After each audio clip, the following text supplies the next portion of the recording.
독일의 어느 집의 지하실 벽에 나치의 압박을 피해서 숨어있던 한 유대인이 적어놓은 글이 발견되어 있습니다. 나는 하나님께서 분노를 녹이시고 좌절감을 해소하시고 외로운 가슴에 사랑을 채우시고 어린아이들이 모래에 남긴 자국을 파도가 씻어버리듯 아픈 상처를 아물게 해주시는 것을 보았습니다. 하나님 웅덩이에서 절망을 끌어내시어 아름다운 새길을 가게 해주시고 넘을 수 없는 것처럼 보이던 산을 넘게 해주십니다. 나는 태양이 빛나지 않을 때에도 태양이 있음을 믿습니다.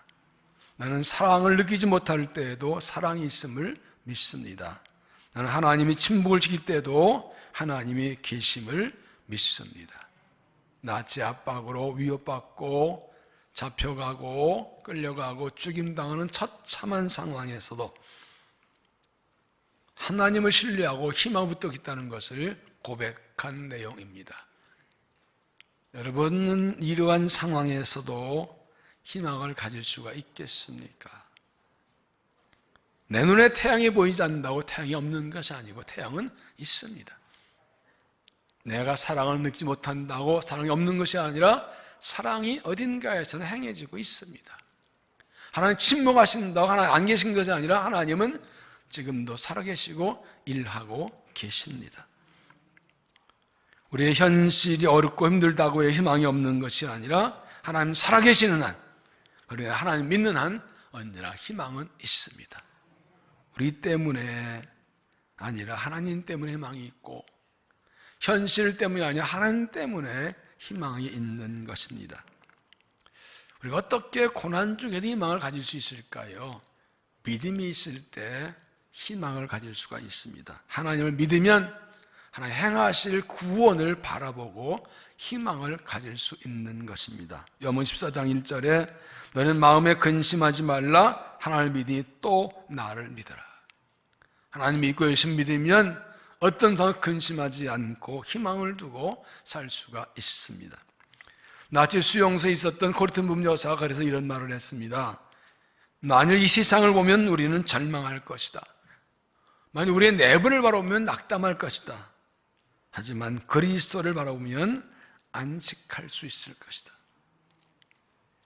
믿음이란 하나님께 집중하고 하나님께 삶의 초점을 맞추는 것입니다.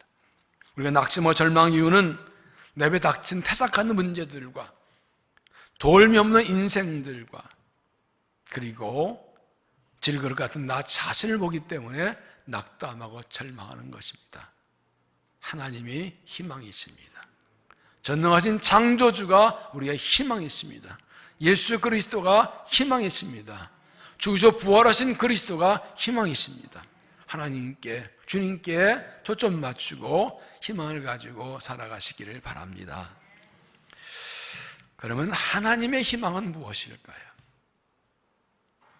하나님 무엇을 원하실까요? 하나님이 원하시는 것은 세상 모든 사람이 구원받고 하나님의 자녀가 되는 것입니다. 디모데전서 2장 4절에 하나님은 모든 사람이 구원을 받으며 진리를 아는데 이르기를 원하시느니라. 다시 말하면 모든 사람이 구원받고 하나님 자녀에서 하나님께 나와 경배하고 예배하는 그날을 기다리십니다.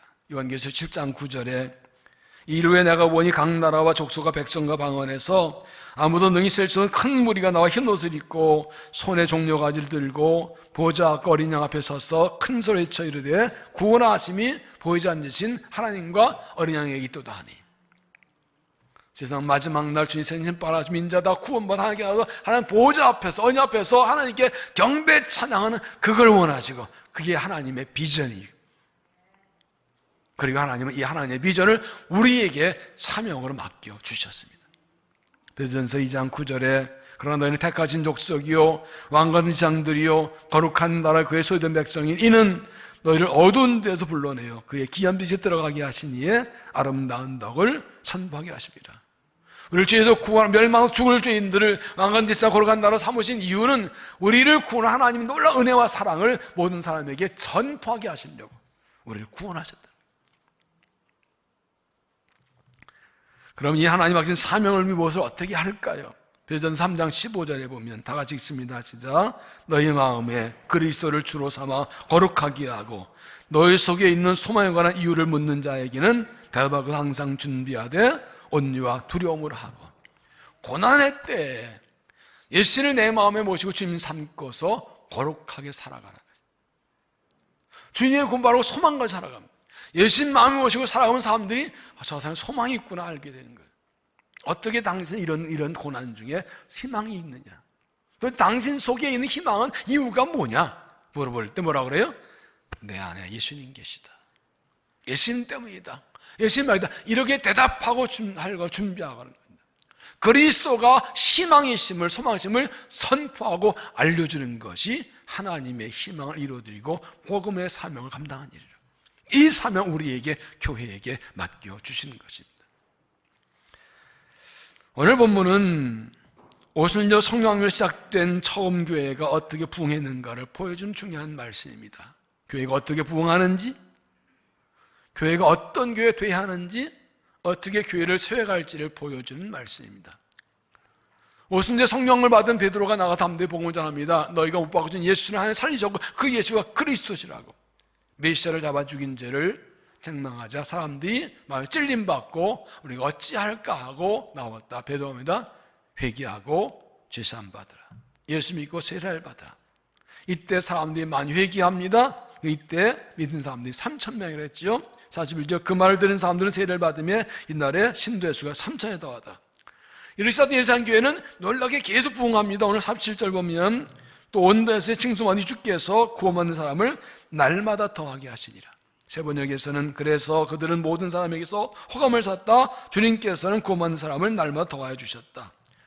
오른 교회가 모든 사람에게 칭찬하고 호감사게 되었고 하나님과 교회에 구원받는 사람을 날마다 더해 주셔서 교회가 부흥하게 되었다는 겁니다. 어떻게 된 일인가요? 무슨 일이 있었나요? 여기 교회에 대한 두 가지 시선과 평가가 있습니다. 하나는 교회 밖의 사람들의 시선과 평가입니다. 교회 밖의 사람들이 교회를 보고 칭찬합니다. 그리고 호감을 삽니다. 뭔 말이에요? 가보고 싶다. 저게 참 좋은 교회 같다. 그랬더니 하나님께서 그 교회에 구원받을 사람들을 계속 보내주셨다는 거예요. 또 하나는 하나님 시선 평가입니다. 하나님 보시기에 저 교회는 구원받을 사람을 보내줄 만한 교회, 잃어버린 영혼인데 그 영혼을 맡길 만한 교회라고 보고 평가하셨다는 거예요. 그러니까 교회가 교회 밖의 사람들에게서 좋은 교회로 칭찬받고 인정 호감을 받게 되고 하나님께로부터 이 영혼을 맡길 만한 교회로 인정받게 되면 하나님께서 부흥하게 하신다는 겁니다. 처음 교회 예루살렘 교회는 그럼 어떻게 이렇게 부흥했을까요? 어떻게 사람에게 칭찬받고 하나님이 영혼을 보내시는 교회가 되었을까요? 우리 교회가 모든 날 칭찬받고 호감을 사고 하나님께서 구원받은 영혼을 보내시는 그런 교회 되려면 어떻게 될까요? 예루살렘 교회 부흥의 원인 세 가지가 있습니다. 첫째는 하나님과의 관계입니다. 신앙은 하나님과 관계입니다. 하나님 믿음에 하나님 관계가 분명히 신앙이 자랍니다. 교회도 하나님과 관계가 분명히 교회 부흥합니다. 이 하나님과 어떻게 분명히 했나요? 먼저 그들은 말씀을 배웠습니다. 42절 그들이 사도의 가르침을 받아 그들의 설교를 듣고 믿은 그들은 계속 사도들에게 말씀을 배웁니다. 여러분, 하나님께서는 말씀으로 역사하십니다. 말씀을 통해 갈 길을 가르치고 하나도 알려주십니다. 그리고 우리는 말씀의 능력으로 승리합니다. 마태복음 4장 4절에 사람이 떡으로만 살 것이 아니요 하나님의 입으로부터 나오는 모든 말씀으로 살 것이니라. 우리 육신은 음식을 먹어야 살고 영혼은 말씀을 먹어야 삽니다. 그 말씀의 능력으로 세상이 입니다. 예수님도 이 말씀으로 세 가지 마귀의 시험을 이기셨습니다. 그러므로 육신 음식 먹듯이 영혼을 위해서 하나님의 말씀을 매일 읽고 먹어야 합니다. 시편 1편 1절에 복 있는 사람은 악인 누계를 따르지 아니하며 죄인들에게 서지 아니하며 오만한 자들의 자리에 앉지 아니하고 오직 율법을 즐거워하여 그 율법을 주야로 묵상하는도다. 그는 시내가 심은 나무가 철을 따라 열매를 맺으며 잎사에 마르지 않은 것 같으니 그 하는 모든 이 다 형통하리로다. 하나님께서 즐거워해서 말마다 말씀 묵상해야 악한 꾀에 빠지지 않고 잠들게 않고 열매 있는 삶을 살 수가 있다는 거예요. 말씀 매일 읽을 뿐 아니라 말씀을 잘 배워야 그 뜻을 바르게 알고 갈 수가 있습니다. 디모데 3장 15절에 또 어려서부터 성령을 알았나니 성령은 너희 너로 하여금 그리 예수 안에 있는 믿음을 말미암아 구원에 이르는 지혜가 있게 하느니라. 모든 성령 하나님 감동으로 된 것으로 교훈과 책망과 바르게 함과 의로 교육하기에 유익하니 이는 하나님의 삶으로 온전하게 하며 모든 선한 일을 행할 능력을 갖추게 함이라. 하나님 말씀을 통해서 구원받는 지혜를 얻고 교훈과 책망하고 삶을 바르게 하고 하나님의 사람이 온전하게 되고 선한 능력 얻게 되는 것이 말씀으로 되는 거라고요. 하나님 말씀을 잘 배워서 건강한 믿음 세우시기를 바랍니다. 또 하나는 기도에 힘썼다는 것입니다. 42절 그들이 사도의 말씀 받아 오로지 기도하기를 힘쓰니라. 세 번역은 공동번역은 그들은 사도의 가르침 듣고 기도한 일에 전념하였다. 그들은 사도들에게 말씀을 배울 뿐 아니라 기도한 일에 힘을 씁니다. 여러분, 기도가 능력의 근원입니다. 기도 없이는 아무것도 될 수 없고 아무것도 할 수 없습니다. 개인의 신앙도 기도가 약해지면 모든 것이 약해집니다. 교회도 기도 약해지면 다 약해집니다. 개인이나 교회나 기도의 힘을 얻고 기도의 힘을 쓰면 하나님의 은혜로 강해지고 승리하고 부흥하게 되는 것입니다. 그럼 말씀을 배웠으면 기도해야 되는 겁니다. 가르침 받고 기도하고 말씀에 힘쓰고 기도에 힘써야 합니다. 말씀 듣고 말씀 배우고 기도해야 말씀대로 살아갈 힘이 나고 기도하가야 말씀대로 할 때 능력과 열매가 나타나게 되는 겁니다. 신앙은 말씀과 기도가 균형을 맞춰야 돼요. 그래서 기도는 아무리 강조해도 지나침이 없습니다. 기도 너무 많이 하는 거 아니야? 이런 말 없습니다. 성경에 기도 너무 많이 하지 말 그런 말 없습니다. 기도에 힘쓰라고 그랬죠. 기도 너무 열심히 하는 거 아니야? 그런 거 없습니다. 기도는 해도 부족하지 모자라지 않습니다. 넘치지 않습니다. 기도는 계속해야 됩니다. 힘써야 됩니다. 거기에서 능력이 나옵니다. 근데 여기서의 기도는 모여서 하는 기도입니다. 초대교회는 성도들이 매일 모여 기도했습니다. 그들은 기도 능력을 알았습니다. 모여 기도하면 어떤 하나님 일하신지를 알았습니다. 마가다움에 모여서 열흘간 모여 기도할 때 모인 곳에 성령이 임하셨거든요. 계속 보면 어려운 일 때마다 기도는 계속 모여 기도하고 응답받고 어려움을 일어나는 것을 사도행전에 볼 수가 있습니다. 우리가 모여서 같은 마음으로 기도할 때 하나님 기도를 들으시고 응답해 주시는 것입니다. 그런 말이 있습니다. 성도와 기도하면 마귀는 떨고 하늘 보좌가 움직인다. 이게 짧지만 강력한 말씀이에요. 성도 기도하면 마귀가 떨고 쟤들 기도한다. 기도 하지 말지. 나 큰일 났네. 기도한다 못 이기는데. 큰일 마귀가 떨어 기도하면. 기도부터 시작해야 되는 거예요. 그때 하나님께서 어제 기도 안 하고 하늘 보자 하늘 일하기 시작하세요. 따라합시다. 성도가 기도하면 마귀는 떨고 하늘 보자가 움직인다. 기도해야 돼. 마귀가 아무리 강해도 기도하는 성도, 기도한 교회 결코 이길 수 없습니다. 그러나 기도하지 않으면 한 방 훅 가버립니다. 기도 안 하는 사람은 마귀가 우습게 보죠. 아무것도 힘이 없어. 우습게 보 그냥 쳐다보지도 않습니다. 기도 안 하는 사람은 마귀가 걸림돌이 안 돼요. 마귀가 무시해. 손도 안 돼. 힘 없는데 가만 놔둬도 방해가 안 되는데 기도하는 사람이 승리하고 기도한 교회가 승리합니다. 교회 기도는 힘이 있습니다. 모여 기도할 때 능력과 권능이 나타납니다. 기도하는 교회는 부흥하지 않을 수 없습니다. 기도하는 교회가 부흥하지 한 법이 없습니다. 기도하는 부흥하지 않고 기도는 부흥합니다. 기도하는 교회는 반드시 부흥합니다. 교회 부흥하려면 언교회가 힘써 기도, 무슨 있으면 제일 먼저 모여 기도하고 기도에 힘써야 교회가 부흥하는 것입니다. 개인도 은근에 있으면 먼저 기도하고 함께 기도할 때 함께 기도하면 거기서 능력이 나타나게 되는 것입니다. 모여 기도하고 힘써 기도해서 기도로 승리하는 믿음이 되시기를 바랍니다. 그동안 또한 그들은 모이기를 힘썼습니다.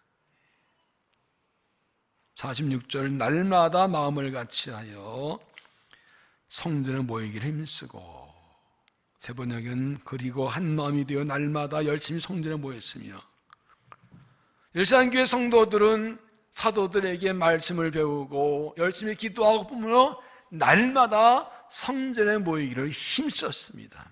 교회는 구원받은 하나님 백성이 모입니다. 그러면 하나님 백성이 하나님 성전에 모이는 것은 당연한 것입니다.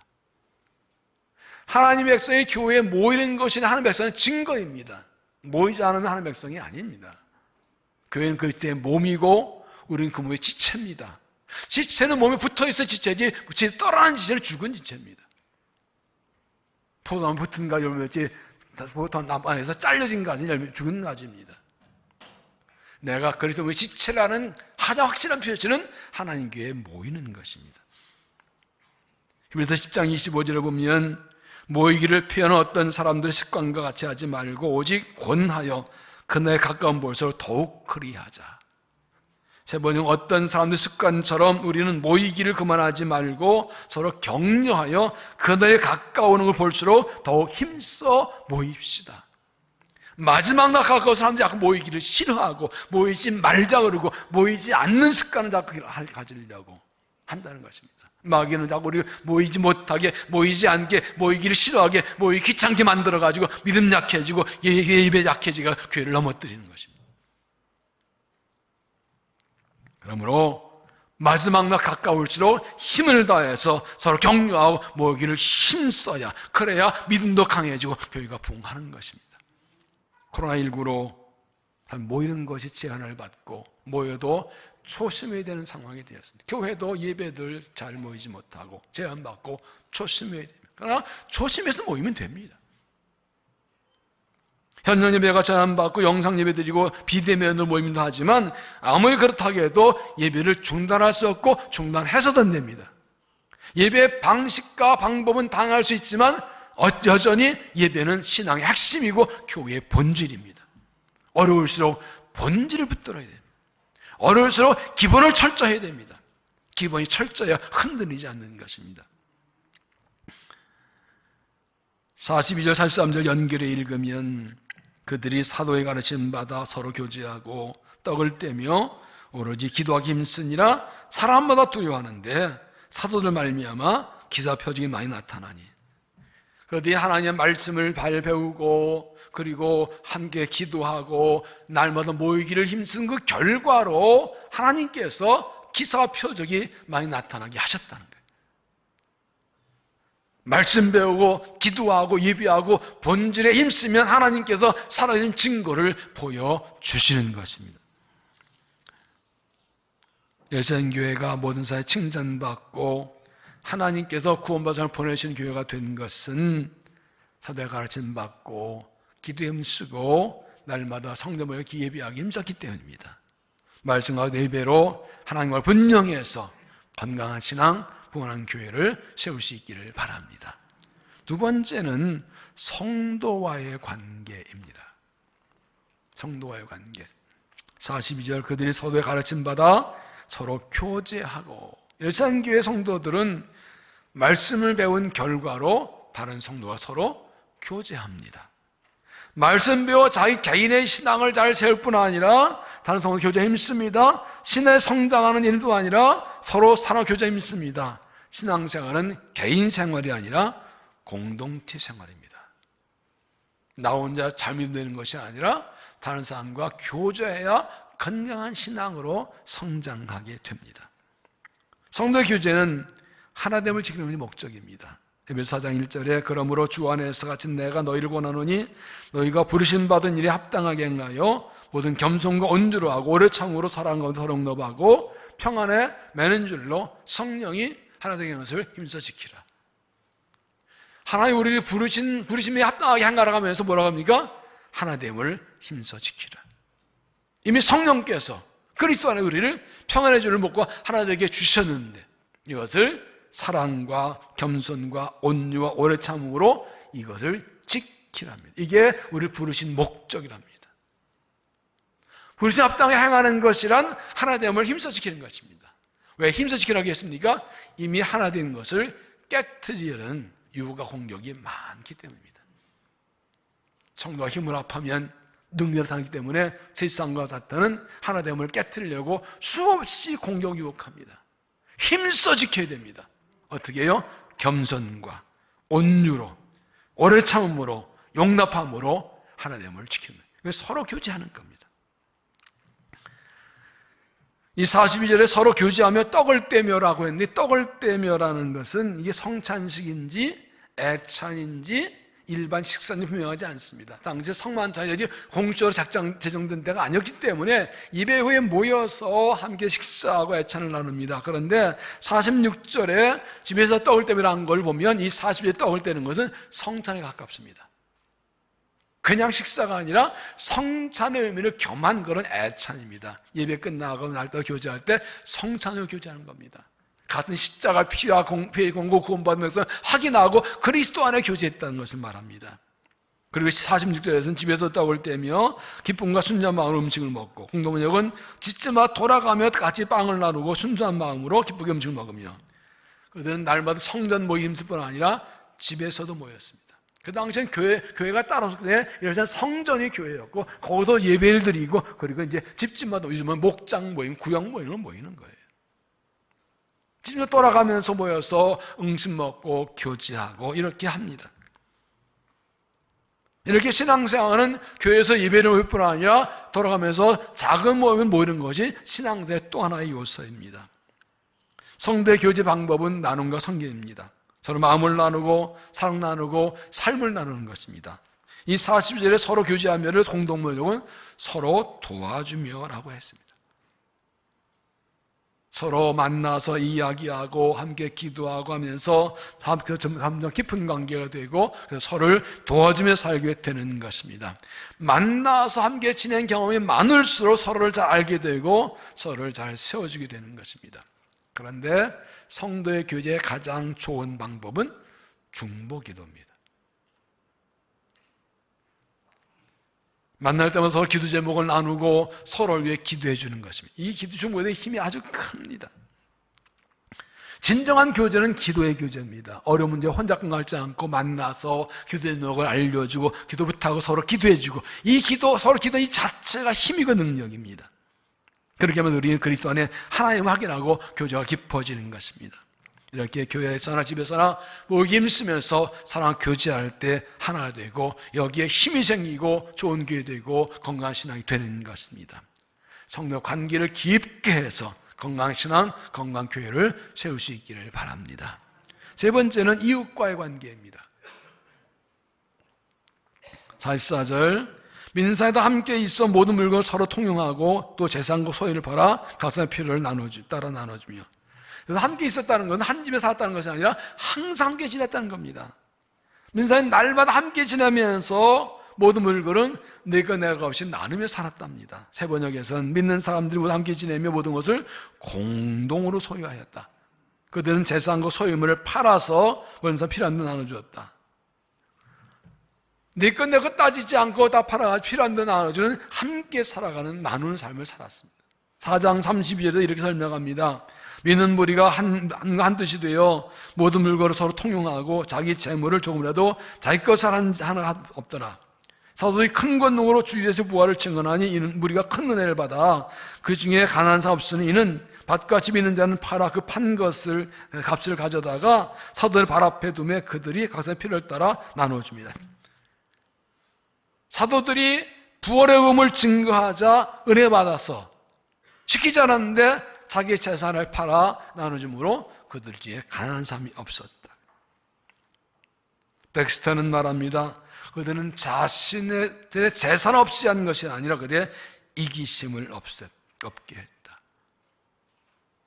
사도들이 강요한 것도 아니고 제도적으로 장치한 것도 아니고 전적으로 자발적인 신으로 되어 있는 일을 그렇게 해서 그들 사이에 삶의 격차가, 빈모 격차가 사라졌어요.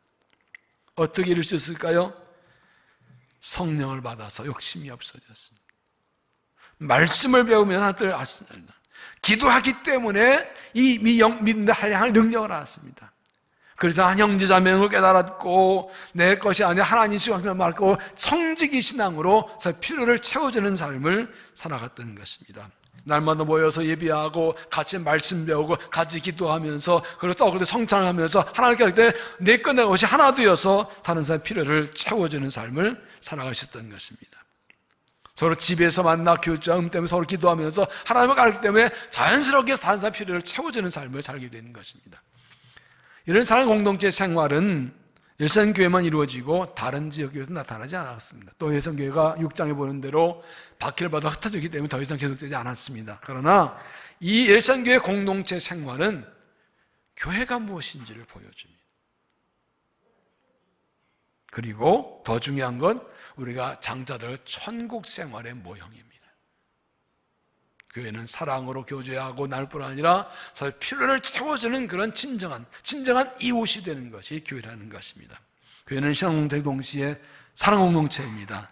그리스도에는 한 형제됨을 깨닫고 서로 필요를 채워주며 서로 세워주고 서로 나눠주면서 진정한 공동체를 세울 수 있기를 바랍니다. 우리 교회는 작년에 하나의 은혜로 비전을 따라 새 성전 건축하고 새롭게 출발했습니다. 저는 교회 올 때마다 보면 아직도 신기하고 얼마나 좋은지 몰라요.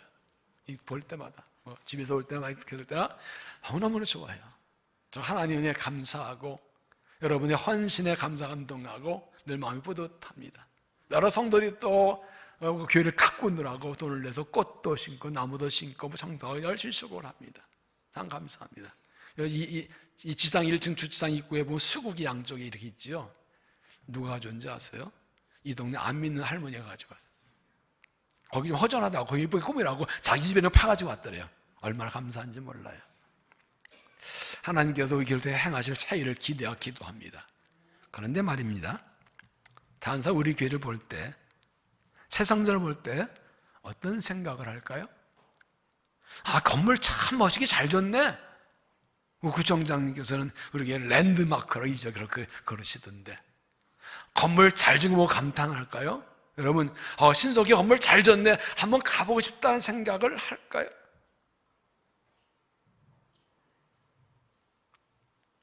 만약 우리 교회 동네 사람들이 이 신석이 보고 저 교회 가고 싶다는 생각이 든다면 무엇 때문일까요?